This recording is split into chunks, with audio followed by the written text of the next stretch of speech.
So, as and we've known each other for a while, and you might remember, like I worked briefly, for example, for IBM, Yeah. on their startup engagement team, which is very, very similar to AWS. It's just like we have cloud services, you should use it, right? That's the extent of like Mhm. this. We'll like use our cloud because it's good, and it's very hard to differentiate what is in many ways very commoditized product. You're like, well, I mean, we have bare metal servers. Okay, well, now Amazon does too. Like, this is not a unique thing. The way that NVIDIA has gone about it is, we are not as intensely, um, we're not as intensely focused on, oh, we want to have, 5 million startups, right, using our platforms. Obviously, we're using a little hyperbole here. The way that NVIDIA thinks about it is we say, all right, we know that there are startups who are developing very specific AI and ML centric technologies, and we want to be able to genuinely support them, not merely say like we have 10,000 startups, because today, right, that's a number that we are fast approaching, and it's going to happen very, very soon. 10,000 startups in the program overall.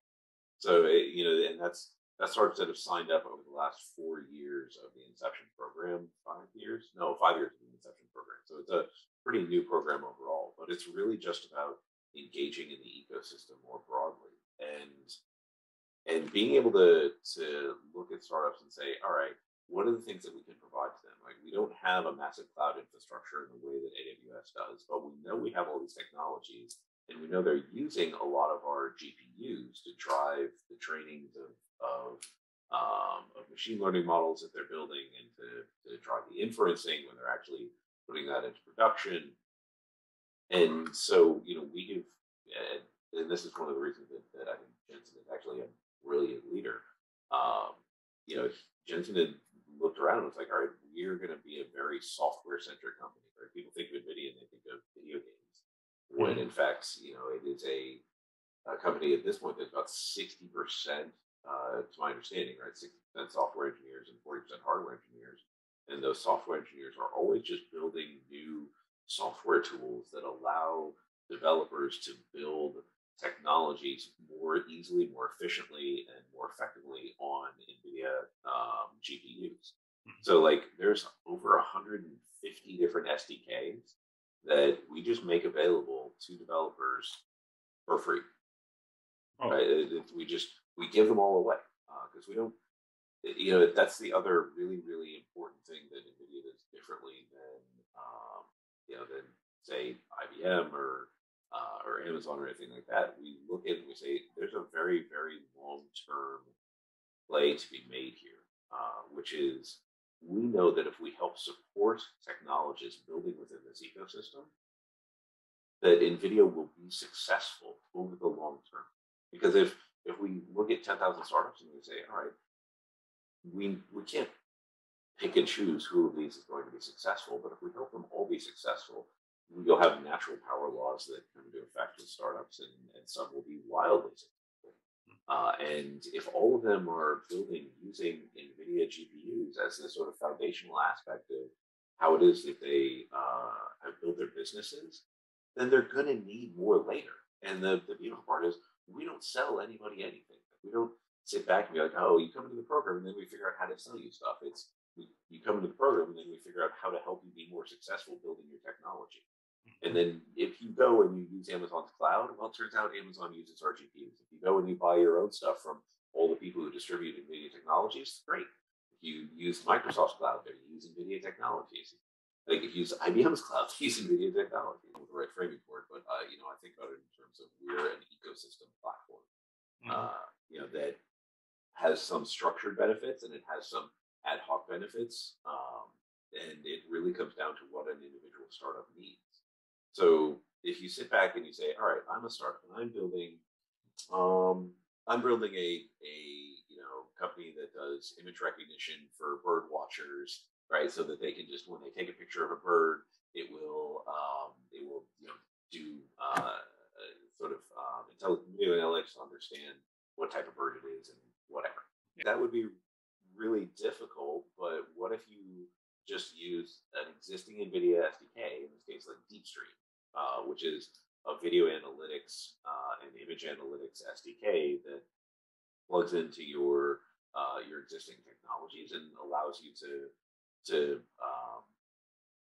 essentially saves you the time and effort and focus of being like, oh, I've got to engineer an image recognition engine for our birdwatcher platform, right? Instead of like, oh, NVIDIA actually already has that, so we can tweak that as needed and plug it into our technology, and we're good to go. And now we can focus on finding bird watchers and being able to engage with them and being able to actually like build our platform in such a way that our business is successful.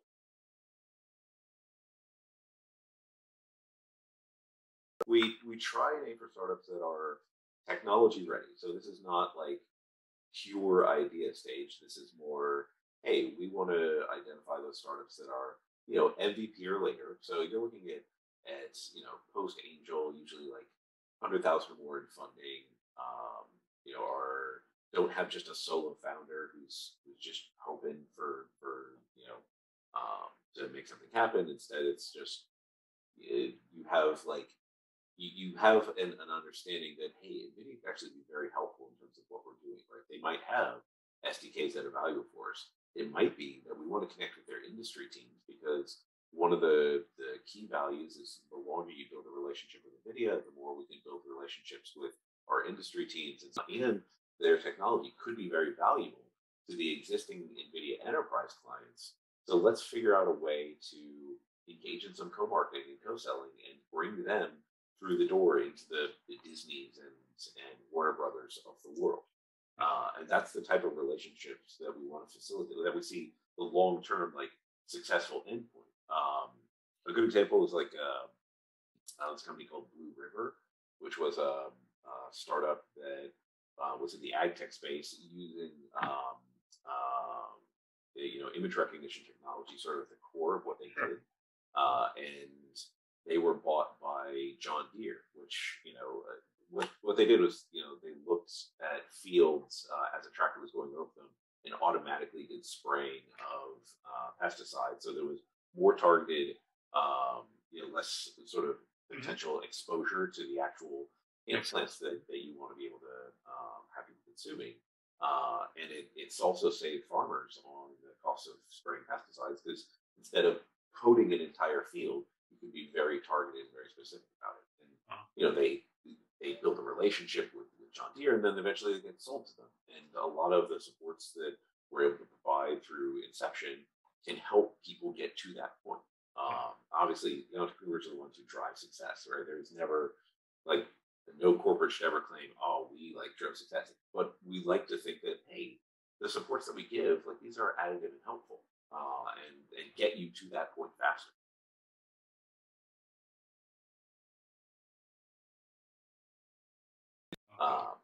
So it's a really great program to be a part of personally, because I can be in this position of being very authentic and genuine. I don't have to sell anybody anything. Instead, I'm just like, hey, you're a startup. What you're doing is really cool. How can we help you? And if a startup understands what they need and they're like, well, this is what we're doing, do you have anything that can help on that front? And it might be, most of the time, honestly, like, they haven't heard of a lot of the software solutions that we have available. They're just like, yeah, this is free, just download it. Like, this will say, like, you don't have to, for example, build your own recommendation engine. You don't have to build your own text-to-speech engine. GTC is this massive conference that NVIDIA puts on it used to be every year, but we've actually done, I think, 2 a year inside the pandemic time. So, going virtual on that.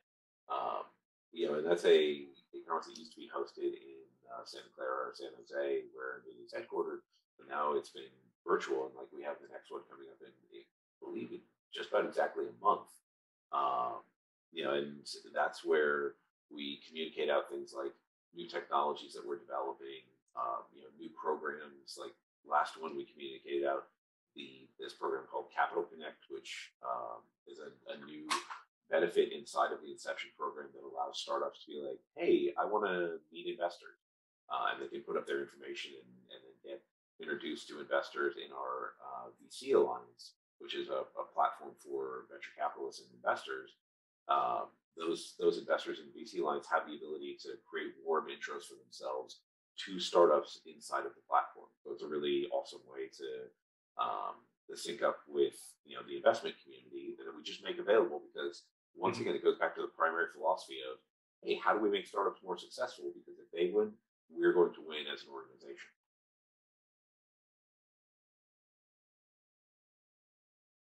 And the same goes for like our conversational AI, like Riva. It's an entire platform that is focused on conversational AI, and we have a bunch of amazing experts who love talking to startups and love being able to. And I will bring them onto calls when I just meet a startup and I'm like, hey, Francesco or Yasmina or whoever. Do you guys want to be on this call with me? The startup just signed up, and I think what they're doing is interesting. Usually they'll be like, yeah, absolutely. So that's a key element, especially when you have a lot of technologists who are like trying to figure out how to best implement NVIDIA technologies in the most efficient and effective way. Leaning into that, being like, hey, we'd love to talk to somebody about this. That's one of the best ways to take advantage of the program.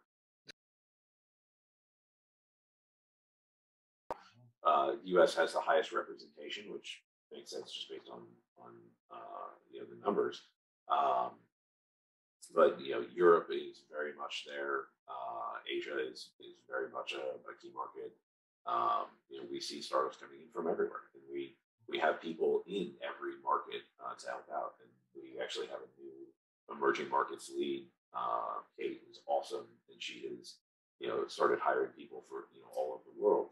Latin America, in Africa, in Southeast Asia, and all these places are going to have individual representation, similar to myself, driving relationships with startups.